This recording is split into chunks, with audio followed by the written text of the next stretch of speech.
దేవుడు లోకమును ఎంతో ప్రేమించెను.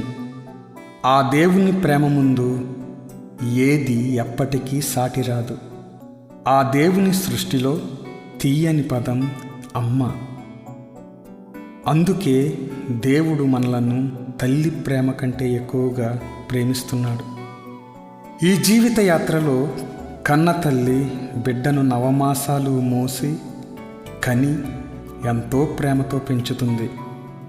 అందుకేనేమో ఈ లోకంలో జీవించినంత వరకు తల్లి తన ప్రేమను బిడ్డలకు పంచుతూ దేవుని సన్నిధికి నడిపించుటలో తల్లి ఎంతగానో తపన పడుతూ ఈ ప్రపంచంలోనే మనల్ని నడిపిస్తుందంటే అది అతిశయోక్తి కాదు.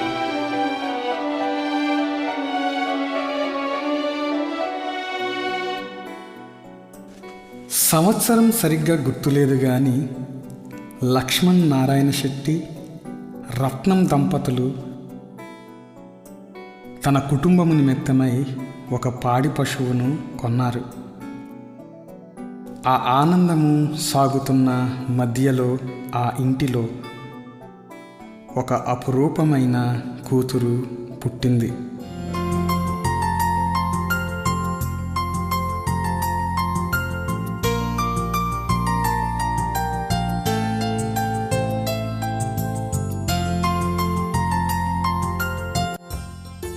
ఆమె ఆ ఇంటికి పెద్ద కూతురు. ఆ ఊరి పెద్దలందరూ అనుకున్నారట ఆమె దీవించబడిన కుమార్తె అని. అందుకేనేమో ఆమెకు సుప్రియ అని నామకరణం చేశారు. కటక్లో ఉన్న ఆ కుటుంబం జీవనశైలి నిమిత్తం విశాఖపట్నంకు ప్రయాణమయ్యారు. సుప్రియ గారికి 2 సహోదరులు, 1 సహోదరుడు. ఆ కుటుంబం అంతా కలిసి ఆనందమయముగా సాగుతుంది.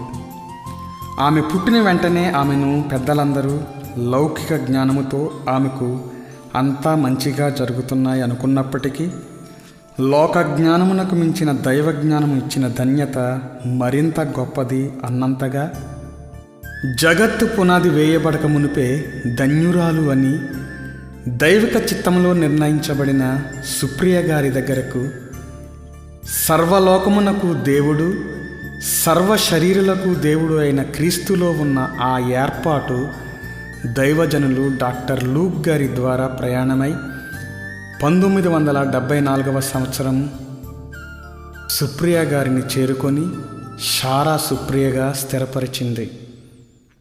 అవును, దేవుని ఏర్పాటు అద్భుతం, ఆశ్చర్యం, మరియు అది గొప్ప భాగ్యం.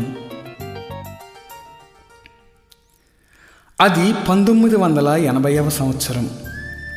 ఒక డాక్టర్ గారి భార్యగా, డాక్టరమ్మగా పిలువబడుతున్న స్థానము నుండి పాస్టరమ్మగా మారవలసిన సమయం.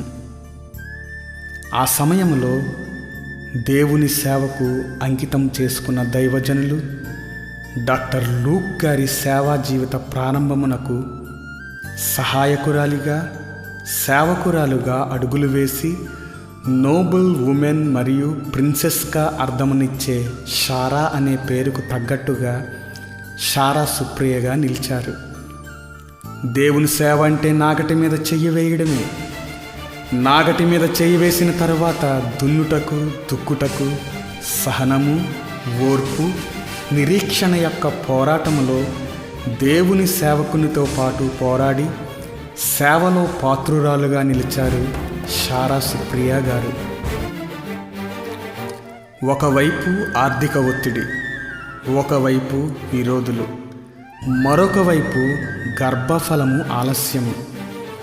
అయినా కృంగిపోలేదు, చలించలేదు, నిలబడ్డారు, ఎదురీడారు. నమ్మదగిన దేవుడు ఈ పోరాటానికి ప్రతిఫలమును ఇచ్చారు. విరోధుల యొక్క నోళ్లు మూయబడ్డాయి. సుందరమైన శ్రేష్టమైన గర్భఫలమును దేవుడు అనుగ్రహింపచేశారు. అవును, దేవుడు నమ్మదగినవాడు. అవును, నమ్మకమైన వారికి దీవెనలు మెండుగా కలుగును. అవును, పిలుచుకున్న దేవుడు నమ్మదగినవాడు.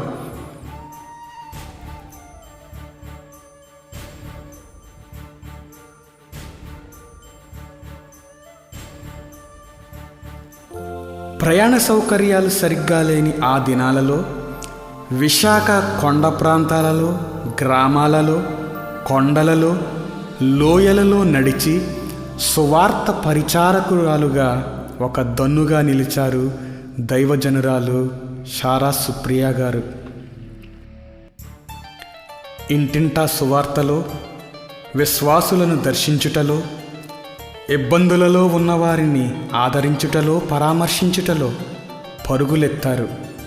అనేక మందికి దేవుని రుచిని చూపించారు. ఎవరికి ఏది ఇష్టమో, ఎవరికి ఏది కష్టమో గుర్తించతగ్గ మేధావి. మేధావి అంటే మనం గుర్తించుకోవాలి. మెమొరీ చిప్లోనైనా లోపం ఉంటుందేమో కానీ ఆమె జ్ఞాపక శక్తిలో తిరుగులేని మేధావి.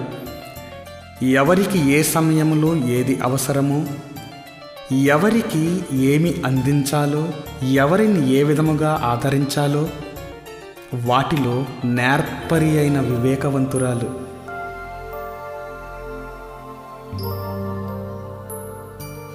సంఘము కట్టబడి సంఘాలుగా విస్తరించబడుతున్నాయి.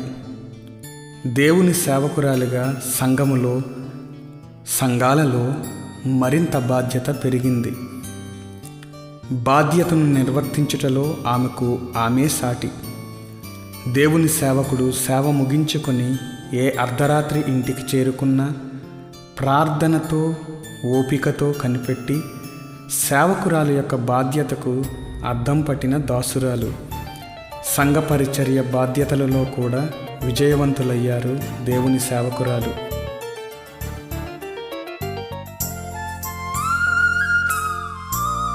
కుటుంబ సభ్యులను ఆమెలా ఎవరు ప్రేమించలేరేమో. ఆతిథ్యము అన్నదానికి రూపము దైవ సేవకురాలు.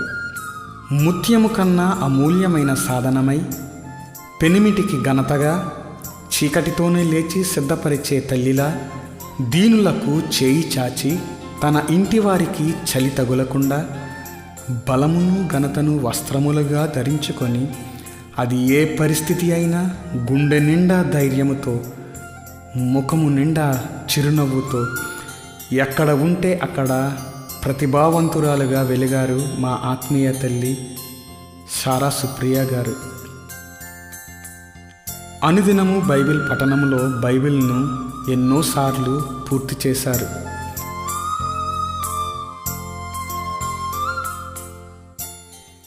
చివరి క్షణం వరకు, తన తుది శ్వాస వరకు నవ్వుతూనే ఉండే ధన్యతను ఆమె పొందుకున్నారు. ఇంకా దేవుని సేవలో వాడబడాలని అనాథాశ్రమం వంటివి స్థాపించి అనేకులకు చేయూతనివ్వాలి అని ఆలోచనలో ఉన్నప్పటికీ దేవుని దగ్గరకు వెళ్ళవలసిన సమయం రానే వచ్చింది. మరి వెళ్ళక తప్పలేదు. ఆమె వెళ్ళుట ఎవరికీ ఇష్టం లేదు, కానీ వచ్చుట దేవునికి ఇష్టం. దేవునికి ఇష్టం అంటే మనమేమీ ఇక ఆలోచించే అవసరం ఎంత మాత్రమూ లేదు కదా.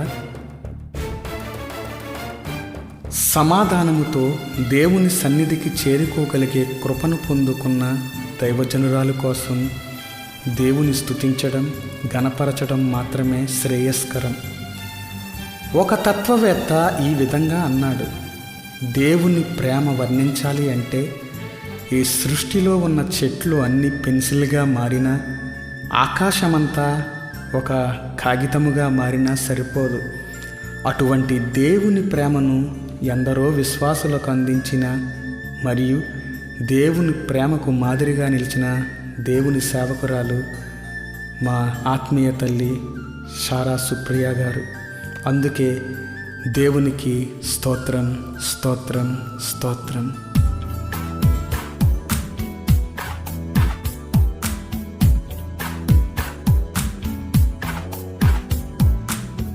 అమ్మ ప్రేమ అమితమైనది, నీ అనురాగం అంతులేనిది.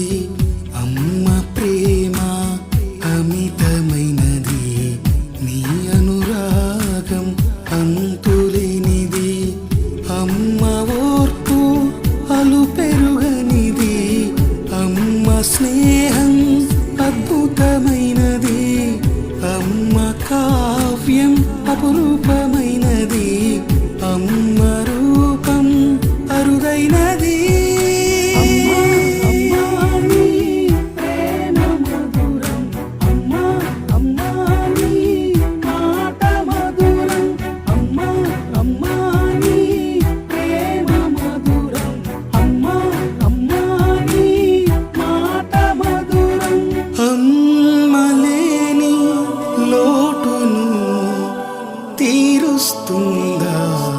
దుఃఖము అమ్మలేని లోటును తీరుస్తుందా దుఃఖము.